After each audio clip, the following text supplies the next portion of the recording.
하나님의 말씀 함께 보겠습니다. 오늘 하나님께서 우리에게 주신 말씀은 출애굽기 19장 8절에서 15절까지 말씀입니다.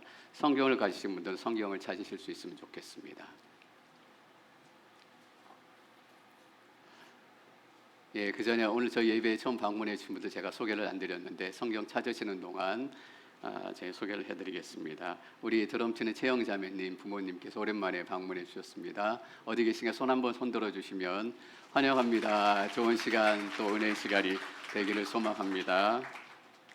우리 이재원 형제님 오셨습니다. 아마 뉴저지 온누리 교회에서 계시는데 잠시 방문하신 것 같습니다. 은혜의 시간 되시기를 바라겠습니다. 19장 8절부터 15절, 제가 8절 말씀부터 먼저 읽겠습니다.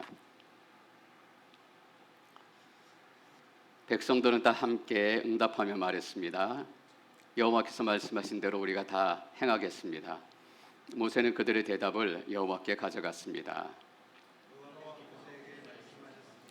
보아라, 내가 빽빽한 구름 가운데서 내게 내려갈 것이다. 이는 이 백성이 내가 너와 말하는 것을 듣고 너를 영원히 믿게 하기 위한 것이다. 그러자 모세는 백성들이 한 말을 여호와께 전했습니다. 그리고 여호와께서 모세에게 말씀하셨습니다. 백성들에게 가서 오늘과 내일 그들을 거룩하게 하여라. 그들로 하여금 자기 옷을 세탁하게 하고 나 여호와가 그날에 모든 백성들이 보는 앞에서 시내산으로 내려갈 것이다. 백성들 주위에 경계선을 만들고 말하여라. 너희는 산에 올라가거나 산자락이라도 건들지 않도록 명심하라. 누구든 산을 건드리기만 해도 반드시 죽을 것이다. 손도 대지 말 것이다. 그는 반드시 돌에 맞든지 화살에 맞을 것이니 사람이든 짐승이든 살지 못할 것이다. 나팔이 길게 울리면 그때는 산에 올라가도 될 것이다. 모세는 산에서 내려가 백성들에게 이르러 그들을 거룩하게 했고 백성들은 자기 옷을 세탁했습니다. 그러고 나서 모세는 백성들에게 말했습니다. 셋째 날에는 준비가 다 돼 있어야 한다. 아내를 가까이 하지 말라. 제가 잠시 기도하고 계속해서 말씀 나누겠습니다.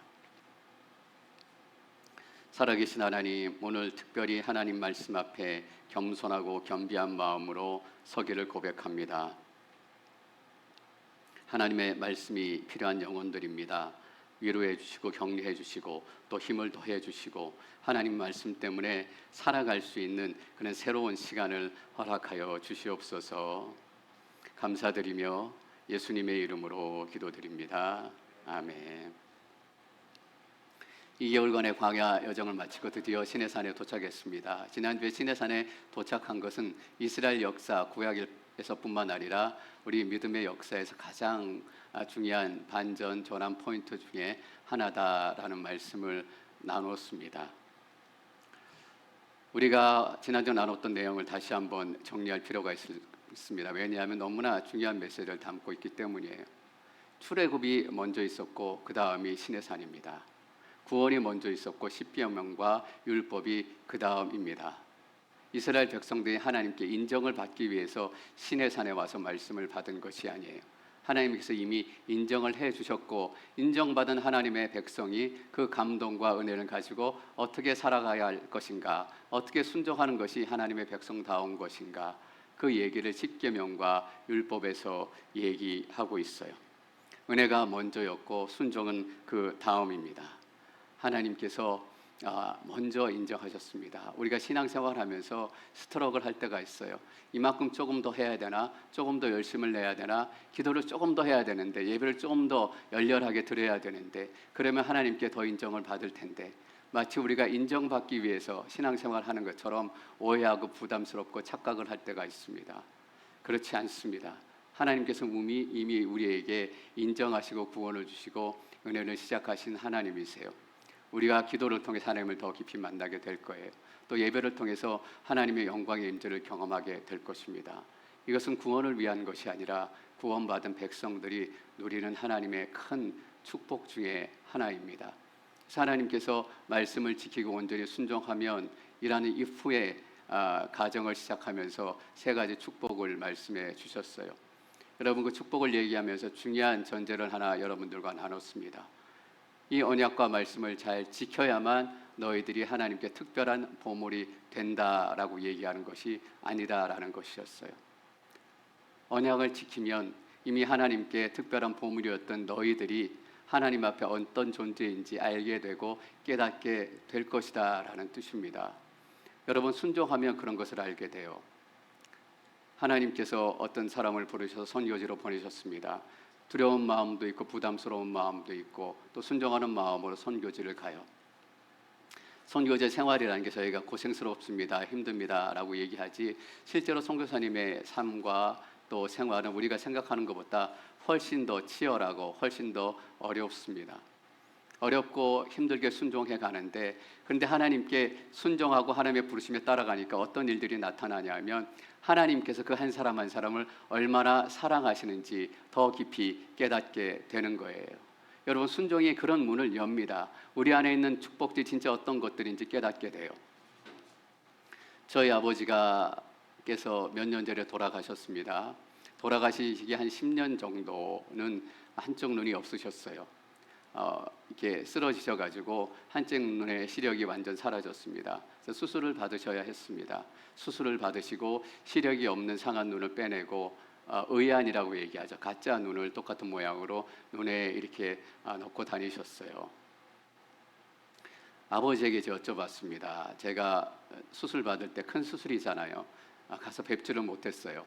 아버지가 미리 얘기하면 걱정하실까봐 수술 다 마치고 지난 후에 몇 달 후에 얘기하시더라고요. 내가 그런 수술을 받았다. 지금은 괜찮다라고 얘기하시더라고요. 저는 죄송하기도 하고 한 눈만 가지고 사는 게 너무나 불편할 것 같아서 아버지 눈이 한쪽이 보이지 않으셔서 어떻게 불편하지 않으세요? 힘들지 않으세요? 라고 말씀드렸더니 늘 아버지 똑같은 대답이었습니다. 괜찮다, 살만하다, 힘들지 않다. 저는 그래서 그 말이 진짜인 줄 알았습니다. 조금 불편하지만 그래도 살만하구나라고 생각을 했어요. 근데 제가 몇 년 전에 눈에 뭐가 나가지고 안과 가서 눈에 이렇게 뭘 째고 시술을 받았어요. 한 일주일 정도 안대를 끼고 생활을 하게 됐습니다. 그때 알게 됐어요. 한쪽 눈으로 생활을 한다는 게 얼마나 불편하고 얼마나 어색하고 얼마나 힘든 일인가. 반찬을 집기에도 그렇고 사람을 만나기에도 그렇고 여러 가지 초점도 맞춰지지 않고 알게 된 거예요. 한쪽 눈으로 사는 게 여간 힘들고 어렵고 불편한 일이 아니구나. 물론 수년 이상 그렇게 생활을 하셨기 때문에 뒷부분은 어느 정도 적응이 되셨겠지만 분명한 건 불편하고 어렵고 어색한 것은 스탑되지 않을 것이라는 것이었어요. 근데 제가 알게 된 게 있습니다. 늘 아버지께서 괜찮다, 지낼만하다라고 말씀하신 그 음성이 들리면서 우리 아버지께 내가 얼마나 특별한 존재이고 우리 아버지가 나를 얼마나 살아가시는지 새삼 깨닫게 됐습니다. 여러분 새삼 깨닫게 됐다라는 말은 무슨 뜻입니까? 그때부터 아버지가 나를 사랑하기 시작했다라는 뜻 아닙니다. 이전에부터 내가 태어날 때부터 아버지에게는 내가 특별한 존재였고 저희 아버지는 저를 온 마음과 온 정성을 다해 사랑해 오셨지만 그때 그 사건을 통해 제게 눈이 열린 거예요. 아버지가 나를 사랑하시는구나. 아버지에게 내게 얼마나 특별한 존재인 것인가. 여러분 그것이 순종입니다. 순종하면 그것이 보여요. 교회에 열심히 와서 섬기고 사역하는 분들이 계십니다. 힘들고 어렵고 지치고 열심히 그냥 섬기는데도 때로는 비난과 또 욕도 먹어야 될 때가 있습니다. 그럼에도 불구하고 열심히 교회를 섬기십니다. 하나님의 인도하심에 순종해서. 그런데 인도하심에 순종해서 교회를 섬기기 시작하면 이 교회가 하나님께 얼마나 소중한 것인지 알게 돼요. 여러분 시간을 넉넉히 갖고 마음을 편히 갖고 몸이 편해지면 이 교회가 얼마나 소중한 것인지 알게 될 것 같죠. 그렇지 않아요. 이 교회가 소중하게 깨닫게 되는 것은 하나님께서 부르신 자리에서 순종하며 나아가는 삶을 통해서인 거예요. 하나님께서 너희가 이 말씀을 잘 지키면 이라는 것은 말을 잘 지키면 내가 그때부터 너희를 사랑하겠다라고 얘기하시는 것이 아니라 이미 사랑하고 있는 나의 사랑에 대해 너희가 알게 될 것이고 깨닫게 될 것이다 라는 뜻입니다. 순종하면 보이게 된다라는 거예요. 그렇다면 하나님께서 우리를 얼마나 사랑하시는가? 하나님께서 우리를 얼마나 소중하게 기억하시는가? 사도 바울은 이렇게 기록을 했습니다. 로마서 8장 32절 말씀입니다. 로마서 8장 32절 함께 읽습니다. 시작. 자기 아들들을 아끼지 않으시고 우리 모두를 위해 내어주신 분께서 어떻게 아들과 함께 모든 것을 우리에게 은혜로 주시지 않으시겠습니까? 아들을 아끼지 않고 주신 하나님, 하나님께 가장 소중하고 가장 귀한 것이 있다면 무엇이겠습니까? 여러분에게 제가 한번 여쭤볼게요. 여러분 인생 가운데 가장 귀하고 소중한 것이 무엇입니까? 우리 다인이하고 산이 나와서 열심히 춤췄는데 아마 두 분 가정에는 그 두 자녀가 가장 소중한 것일 거예요. 가장 아껴야 되는 것이에요. 근데 하나님께서는 가장 소중하고 가장 아끼는 것을 아끼지 않고 우리를 위해 내어주셨대요. 여러분 착각하지 마십시오. 그 아들이 우리 때문에 그냥 몇 년 깜빵에 갔다 왔다 이 정도 아닙니다. 우리가 먹어야 될 욕을 좀 얻어 먹었다 이거 아니에요.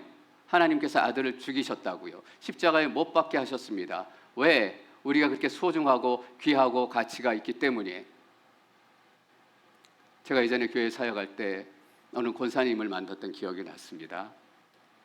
권사님 연세가 많으시고 이제 점점 마지막 때가 다가오는 것을 권사님께서 아마 느끼신 것 같습니다. 어느 날 저를 부르셨어요. 그래서 주섬주섬 뭐에서 꺼내시는데 여러분 그 동양화 그려 있는 거 아시죠? 이만큼 큰 종이에다 뭐라고 얘기하는 종이 이름 화선지? 뭐 그렇게 얘기하는 것 같습니다. 그 제법 큰 화선지에 동양화를 멋지게 그리고 거기 작가의 이름이 누군지 모르겠는데 작가의 이름도 있고 작가의 도장도 있었습니다. 받고 너무 좋았어요. 지금 저희 장롱 어디엔가 들어있을 것입니다. 한국 보니까 진품 명품 있는데 얼마나 값이 나가는지 한번 감정을 받아봤으면 좋겠습니다. 얼마나 좋은 것인지 얼마나 값어치가 있는 것인지 사실 저는 알지 못했습니다. 근데 굉장히 기분이 좋았어요. 왜냐하면 권사님께서 그렇게 귀하고 아끼시는 것을 내게 주시고 포기하실 만큼 나를 특별하게 생각하는구나. 나를 특별한 목사로 생각하는구나. 아마 딴 목사님들은 못 받아봤을걸. 그 생각이 드니까 너무 감사하고 너무 좋은 거예요. 여러분 무엇을 주느냐가 얼마나 그 사람을 아끼고 소중하게 생각하느냐 아닙니까? 어떤 분이 쓰던 거지만 몇천 불짜리 샤넬백을 여러분에게 준다라고 생각해 보십시오. 얼마나 좋겠습니까? 선물도 좋지만 아니 저 집사님이 나를 이 정도로 생각한단 말이야. 나를 귀하게 생각한다고? 그 마음 같지 않았겠습니까? 하나님께서 아들을 아끼지 않고 모두를 위해 내어주신 분께서 여러분 뒤에 보십시오. 어떻게 아들과 함께 모든 것을 우리에게 은혜로 주시지 않겠습니까? 너무나 상식적인 얘기죠. 아들도 아끼지 않고 우리에게 주신 하나님께서 우리를 위해 무엇을 아끼겠습니까? 제가 목사이지만 목사들도 경제적으로 어려울 때 있습니다. 오늘 어떻게 보낼까? 한 달을 보낼까? 경제적인 문제 때문에 마음을 졸일 때가 있어요. 근심할 때가 있고 걱정될 때가 있습니다. 그래서 제가 곰곰이 생각해요. 하나님의 말씀을. 그냥 느낌과 기분으로는 당장 이번 달은 망한 것 같지만 하나님의 말씀이 정확히 뭐라고 얘기하고 있는가? 하늘의 새들도 먹이시고 들풀도 먹이시는 하나님. 그 하나님이 나를 안 입히시고 나를 안 먹이신다는 게 말이 되나? 여러분 말이 됩니까? 말이 안 되죠. 이 말씀을 가지고 제 삶을 돌아봐요. 어려운 시간도 있었고 힘든 시간도 있었는데 내가 돈이 없어서 쌀이 없어서 밤을 굶은 적이 있나? 굶은 적이 없더라고요. 우리 예은이 학교 못 보낸 적이 있나? 없습니다. 그래서 자기가 공부하고 싶은 만큼 다 공부하게 됐어요. 여러분 우리의 인생은 우리의 기분으로 결정되지 않습니다. 우리의 인생은 어떻게 결정이 되는가? 하나님의 말씀으로 결정이 돼요. 기분으로 판단하지 마시고 기분으로 여러분의 인생을 평가하지 마십시오. 잘 보십시오. 하나님께서는 여러분의 기분과 감정과 평가에 순종해라 라고 얘기하지 않습니다. 하나님의 말씀을 지키고 순종하라 라고 말씀을 하세요. 어렵고 힘든 일, 또 어려운 상황 가운데 있는 분들이 계실지 모르겠습니다. 그래서 여러분들이 잘 생각해 보십시오. 말씀을 기억하셔야 됩니다. 우리를 향한 하나님의 말씀은 어떤 것인가? 꼼꼼히 따져서 생각해야 돼요. 합리적인가? 이성적인가? 상식적인가? 아들도 아끼지 않고 주신 하나님께서 내 인생에 부족함 없이 주셔야 될 것들을 주지 않고 아끼시겠는가? 여러분 이것이 말씀이 주는 우리의 결론이에요. 그것이 말씀을 지키고 순종하는 것입니다. 어떤 특별한 일을 행하고 어떠한 특별한 규칙을 지키는 것이 말씀에 순종하는 것이 아니라 말씀에 따라가서 말씀이 우리 인생에 대해서 뭐라고 얘기하시는지 말씀에 반응하는 거예요. 우리 샌디에고 온누리교회가 어떤 교회가 될 것인가? 하나님의 말씀을 통해서 교회가 어떤 것인지 뭐라고 설명하고 있는가, 하나님께서 뭐라고 얘기하시는가. 음부의 권세도 끊을 수 없는 하늘의 열쇠와 권세를 주셨다라고 얘기했습니다. 여러분, 우리의 힘과 우리의 생각으로는 우리 교회가 얼마나 많은 일들을 할 수 있을까, 얼마나 놀라운 일들을 할 수 있을까. 그런데 하나님의 말씀을 듣고 하나님의 말씀에 순종하면, 그렇지, 우리는 음부의 권세, 여러분 이 땅 가운데 죽음의 권세, 음부의 권세보다 더 강력한 권세가 어디 있겠어요. 그 권세도 깨트릴 수 없는 것이 교회다라고 얘기하세요. 우리 한 사람 한 사람 너무나 악하고 연약해요. 그러나 예수 그리스도의 보혈을 붙들고 십자가 앞에 서서 우리가 교회를 이루는 순간 우리가 어떤 능력을 갖게 되는가, 음부의 권세도 우리를 깨뜨릴 수 없고 우리를 공격할 수 없는 그런 능력과 힘을 갖게 된다라는 것입니다. 여러분, 이게 교회예요. 하나님의 말씀을 통해서 교회를 보면 교회를 통해 소망을 포기할 수 없어요. 교회에서 통해서 일으키실 하나님의 꿈을 포기할 수 없다고요. 큰 교회, 작은 교회, 문제가 있는 교회, 문제가 없는 교회 상관이 없어요. 문제가 있는 교회는 문제가 있는 교회대로, 큰 교회는 큰 교회대로.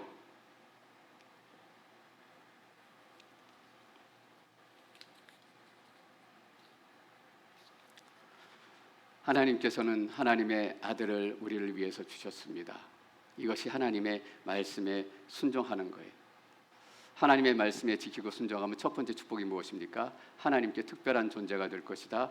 특별한 존재인 것을 깨닫게 될 것이다. 그리고 오늘 두 번째, 세 번째 축복에 대해서 더 나누려고 합니다.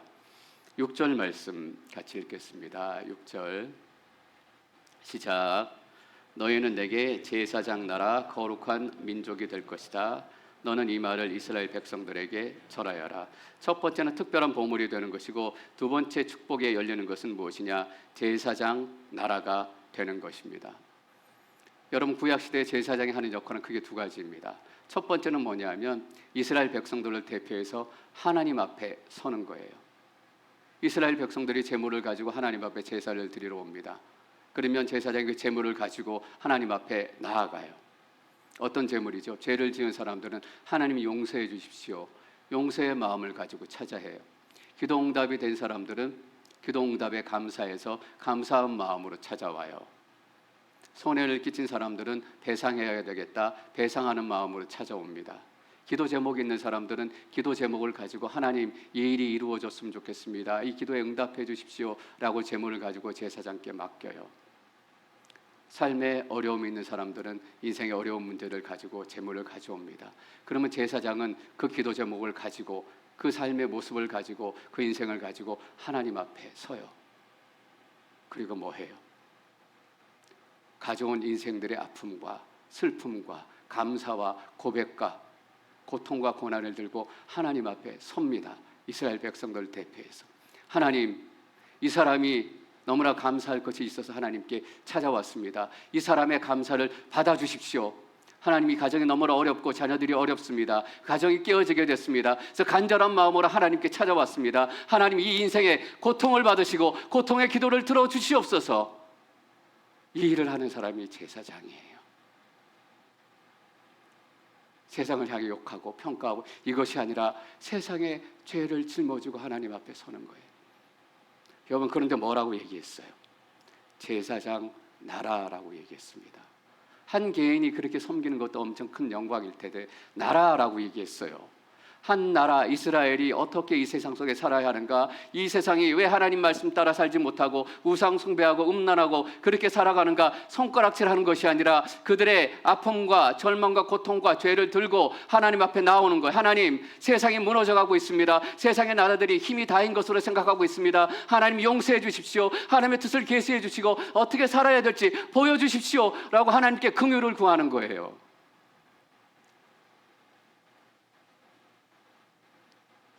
베드로전서 2장 9절 보면 베드로가 이 말씀을 그대로 받습니다.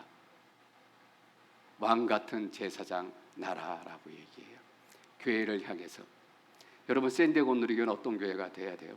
다른 사람들처럼 똑같이 손가락질하고 왜 그래? 너희는 너희 길 가고 우리는 우리 길 가자. 믿음의 길이 있고 반역의 길이 있고 그러니까 갈라서자. 이것이 아니라 반역의 길, 하나님께 거절하는 길, 타락의 길로 가고 있는 세상들을 마음에 묻고 하나님께 돌아서서 하나님, 진노 중에라도 긍휼을 잊지 마옵소서. 진노 중에라도 하나님의 은혜를 부으셔서 하나님의 영을 이 땅 가운데 충만하게 부어주셔서 이 사람들이 회개하게 하시고 마음에 돌아오게 하옵시고 하나님 앞에 나오는 역사를 허락해 주십시오. 누가요? 샌디에고 온누교회가 그렇게 해야 된다고요. 샌디에고를 품고 하나님 앞에 돌아서는 거예요. 그리고 그들의 아픔과 죄를 가지고 하나님 앞에 나아가는 거예요. 하나님의 뜻을 구하고 하나님의 은혜를 구하고 하나님께 어떻게 하면 좋을지 긍휼을 구합니다. 그리고 나서 제사장이 해야 되는 또 일이 무엇이 있습니까? 그 하나님이 주신 마음과 영광을 가지고 반대편으로 돌아서는 거예요. 거기엔 누가 있어요? 이스라엘 백성들이 있어요. 그 하나님의 영광을 돌려서 이스라엘 백성들에게 보여주는 거예요. 어떤 거? 하나님께서 너희들을 포기하지 않으신다. 하나님께서는 너희를 반드시 지키실 것이다.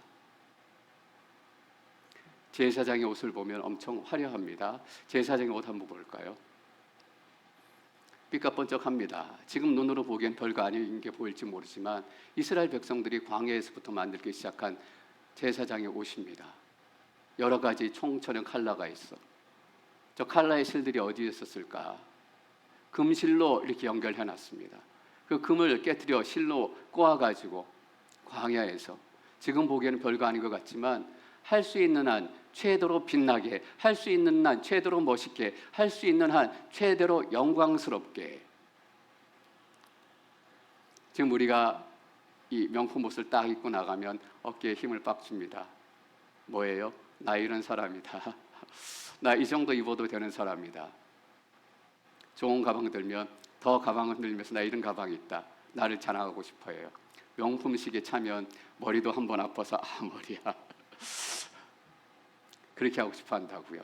근데 제사장의 저 영광스럽고 빛나는 옷은 제사장이 이렇게 높은 자리에 섰다. 제사장이 훌륭한 사람이다. 그것을 드러내는 것 아닙니다. 왜 저렇게 영광스럽고 빛나게 만들었는가? 사람들이 제사장의 옷을 볼 때마다 하나님을 기억하도록 만드는 거예요. 하나님은 저렇게 빛나고 영광스럽고 찬란한 분이다. 하나님의 영광을 볼 수 있도록 돌아서서는 그 영광을 사람들에게 보여주는 거예요. 그리고 지성소에 들어갈 때는 어떻게 해요? 저 옷을 다 벗고 속옷만 입고 들어가요. 아무것도 걸칠 수 없어요. 하나님의 영광 안에서는. 여러분 저 가운데 흉패 보십시오. 저 흉패에는 보석들이 달려 있습니다. 12개의 보석. 뜬금이 없죠. 왜 가슴에 보석들을 달고 보석 자랑을 하고 있을까? 결혼식 때 예물을 받은 사람이 자랑하는 것도 아니고 저 보석들을 통해서 하나님의 영광을 보여주는 것입니다. 창세기 1장에 보면 하나님께서 하늘과 땅을 지으세요. 그 2장에는 에덴 동산에 대해서 설명하십니다. 에덴 동산이 어떤 곳인가? 먹을 것이 많았고 그리고 설명되는 것이 뭐냐 하면 강이 하나가 시작해서 거기로부터 4강이 갈라지기 시작했다. 예, 할 수 있는 설명인 것 같아요. 근데 그 다음 구절에 무슨 설명을 하고 있냐면 그 에덴 동산에는 금도 많았고 보석도 많았다라고 얘기합니다. 왜 뜬금없이 금 얘기, 보석 얘기? 어딘지 찾아내서 금 캐고 보석 캐고 이러란 얘기입니까? 아닙니다. 왜 금이 많다, 보석이 많다라고 얘기했을까? 그것 가운데는 하나님의 저 빛나는 영광이 충만하다라는 것입니다. 하나님께서는 그런 분이고 에덴은 하나님께 거하시는 곳이다라는 것을 얘기하고 싶은 거예요. 근데 제사장의 흉패에 달려있는 저 보석이 에덴 동산에 있었던 그 보석이에요. 다시 말하면 제사장은 이스라엘을 향해 돌아설 때 하나님이 어떤 분인지 보여주는 거예요. 사랑하는 성도 여러분, 하나님이 이 샌디에고 온누리교회를 통해서 하나님의 영광이 어떤 영광인지 보여주기를 원하십니다. 민수기 6장에 보면 하나님께서 아론과 아론의 아들들을 제사장으로 세우십니다. 기름 부으시고 그 제사장들에게 이스라엘 백성들을 위해서 이렇게 축복하며 기도하라고 직접 가르쳐 주세요. 신약에는 예수님께서 가르쳐 주신 기도가 있다면 구약에는 하나님께서 가르쳐 주신 기도가 있어요. 한번 같이 읽어보겠습니다. 민수기 6장 24절부터 시작. 여호와께서 내게 복을 주시고 너를 지키시기를 비노라. 여호와께서 그 얼굴을 내게 비추시고 내게 은혜 베푸시기를 비노라. 여호와께서 그 얼굴을 너를 향해 드시고 내게 평강 주시기를 비노라. 그렇게 그들이 내 이름으로 이스라엘을 축복하며 뭐라고 기록되어 있습니까? 내가 그들에게 복을 내릴 것이다. 제사장이 이스라엘 백성들을 향해 이렇게 축복하고 기도하면 하나님께서 이스라엘 백성들에게 복을 내리실 거예요. 제사장이 복 주겠다는 것입니까? 아닙니다. 하나님께서 이스라엘 백성들을 복 주기를 원하시고 복을 주겠다라는 것을 제사장이 선포하라라고 얘기합니다. 근데 하나님께서 이스라엘을 뭐라고 부르셨어요? 제사장 나라라고 부르셨습니다. 너희는 왜 이렇게 사니? 가망성이 없다. 꼬라지 보니까 망하는 길로 가고 있거나 비난하고 손가락질하는 것이 아니라 이스라엘이 제사장 나라가 됐기 때문에 세상을 향해 돌아서 가지고 이 축복하며 기도를 선포하는 거예요. 너희는 망할 것이다. 쫄딱 망해봐라. 이렇게 기도하는 것이 아니라 뭐라고 기록해요? 내게 복을 주시고 너를 지키시기를 비노라. 아무도 지켜주지 않고 아무도 보호해주지 않고 다 망해가는 세상이지만 우리가 세상을 향해 이렇게 선포하고 기도할 때 뭐라고 얘기되어 있습니까? 축복하며 내가 그들에게 복을 내릴 것이다. 얼굴을 내게 비추시고 내게 은혜를 베푸시기를 원하노라. 은혜에 목마른 사람들이 있어요. 사랑에 목마른 사람들이 있습니다. 사랑의 목마름 때문에 깨어져가는 땅들이 너무나 많습니다. 그런 세상을 향해서 돌아서서 선포하고 기도하는 거예요. 하나님께서 너에게 은혜 주시기를 원하노라. 26절에 보니까 이렇게 해석됩니다. 여호와께서 그 얼굴을 너를 향해 드시고 내게 평강 주시기를 비노라. 제가 며칠 전에 뉴스를 보다가 놀라기도 하고 회개하는 마음이 들었습니다. 아직도 러시아와 우크라이나 사이에는 치열한 전쟁이 계속되고 있더라고요. 얼마 동안 기도했지만 잊어버렸어요. 그 땅에 어떤 일이 일어나고 있는지, 어떤 도움이 필요한지. 여러분 생각해 보십시오. 얼마나 평화가 필요하겠습니까? 얼마나 평강이 필요하겠습니까? 그 땅을 향해서 제사장 된 나라가 선포하며 축복하라라고 얘기하세요. 지금은 전쟁이 끝나지 않을 것 같지만 내가 너에게 하나님의 축복을 선포한다. 하나님의 평강과 평안이 임하게 될 것이다. 여러분 샌디에고 온누리교회는 그런 교회가 되어야 한다라는 뜻입니다. 하나님 주신 은혜와 축복을 우리끼리 잘 누리고 마치 우리가 평생 모았던 돈을 아무도 알지 못하는 금고에 넣어두는 그런 마음으로 우리만 누리고 우리만 갖고. 제 어떤 집사님의 재미난 얘기가 기억이 났습니다. 남편분도 비즈니스를 하시고 또 아내분도 비즈니스를 하세요. 남편분은 비즈니스를 해서 가정의 여러 가지 생활비와 또 자녀의 학비와 이런 걸 대세요. 근데 이 여자 집사님은 비즈니스에서 번 돈을 은행 계좌에 넣는 것이 아니라 은행에 금고 하나를 대여해서 현금으로 거기에 다 쌓아요. 남편에게 얼마 했는지 들키고 싶지 않기 때문이에요. 꽁꽁 숨겨서. 혹시나 우리가 그런 마음으로 예배드리는 것 아닌가? 그런 마음으로 기도하고 있는 건 아닌가? 그 축복을 꽁꽁 숨겨가지고 내가 잘 되고 내가 부유해지고 내가 성공하고. 근데 하나님께서는 샌디에고 온누리교회를 향해서 그런 교회 되지 말라라고 얘기하세요. 이 땅에 무너져가는 세상을 향해 너희가 돌아서서 축복하고 선포하고 기도하면 하나님께서 그대로 응답하시고 복을 내리실 것이다 라고 얘기합니다. 베드로전서 2장 9절에 보면 베드로가 제사장 나라라고 얘기하면서 앞에 베드로가 한 가지 더 붙어요. 왕 같은 제사장 나라라고 얘기합니다. 여러분 왕은 무엇입니까? 다스리고 통치하는 사람이에요. 나라라고 얘기하는 것은 킹덤이라는 뜻도 있지만 다스린다라는 뜻이 있어요. 다시 말하면 이스라엘을 통해서 이 땅을 다스리고 통치하고 싶다라는 것입니다. 좀 더 나아가 볼까요? 샌디에고 온누리교회를 통해서 이 땅을 통치하고 다스리고 싶다라는 하나님의 선언이에요. 제가 증권회사를 그래도 한 13년 다녔습니다. 요즘에 한국에도 주식이 많이 오고 한다니까 어떨 때 뉴스를 보면 마음이 또 새로워질 때가 있습니다. 요즘에 SK 하이닉스죠. 얼마인지 모르겠는데 엄청 많이 올랐대요. 제가 증권회사 다닐 때 8,000원이었거든요. 망한다 만다 부도난다 그럴 때였어요. 근데 막 요즘에 보니까 뭐 엄청 많이 얼마더라 하여튼 모르겠는데 올랐대요. 삼성전자도 많이 올라가지고 시가총액이 세계 몇위? 7위, 5위 뭐 됐대요. 여러분 세상이 통치하는 방식은 시가총액으로 통치해요. 세상이 통치하는 방법은 크기로 통치하고 사이즈로 통치한다고요. 근데 교회를 통해서 통치하는 것은 어떻게 통치해요? 하나님의 말씀을 받고 하나님의 말씀을 들고 돌아서서 이 세상을 축복하고 하나님께서 살아가야 되는 그 말씀대로 살아가고 섬기고 흩어져서 사람들을 돕고 교회가 세상을 통치할 것입니다 라고 얘기하면 저기 있는 사람들이 몹시 기분 나빠할 것입니다. 왜 교회가 세상을 통치해? 근데 하나님께서 이 교회를 통해서 세상을 어떻게 통치할 것인지 그 통치의 내용을 한다면 제발 교회가 다스려 주십시오, 제발 교회가 통치해 주십시오 라고 찾아올 것이에요. 여러분, 우리는 시가총액으로 통치하는 사람들이 아닙니다.